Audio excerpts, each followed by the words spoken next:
ওসমান হাদিকে হত্যা চেষ্টার প্রতিবাদে শহীদ মিনারের সর্বদলীয় প্রতিরোধ সমাবেশ চলছে।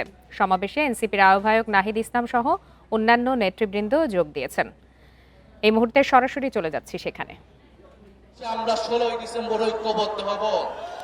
প্রিয় সংগ্রামী বন্ধুগণ, ভারত যদি মনে করে বাংলাদেশকে 5ই আগস্টের পরেও আগের মতোই তারা রাজনৈতিকভাবে হস্তক্ষেপ করবে, নির্বাচনে কারসাজি করবে, ভারতের সেই ভাবনা ভুল। আরএফএল গিজার মানে চটজলদি পানি গরম, বিদ্যুৎ বিল 20% কম। আরএফএল গিজার, উষ্ণ পানির পরশ। ভারতের সেই ভাবনা ভুল প্রমাণ করবো আপনারা আমরা সকলে মিলে। ভারতের স্বাধীনতা, সার্বভৌমত্ব, অখণ্ডতা বাংলাদেশের উপর নির্ভরশীল। ফলে ভারতকেও সাবধান থাকতে হবে। বাংলাদেশের সাথে সম্মান নিয়ে, মর্যাদা নিয়ে সম্পর্ক রাখতে হবে। আমি কথা বাড়াবো না।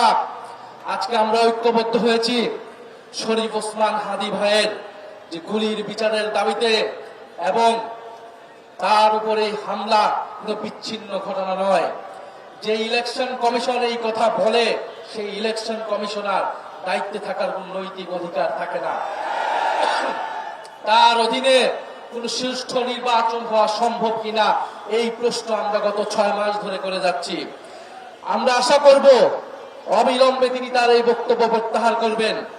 আমরা বাংলাদেশে একটি সুষ্ঠু নির্বাচনের পরিবেশ চাই, কিন্তু এই অথর্ব নির্বাচন কমিশনের অধীনে কোন নির্বাচন হওয়া সম্ভব বলে আমাদের কাছে মনে হচ্ছে না।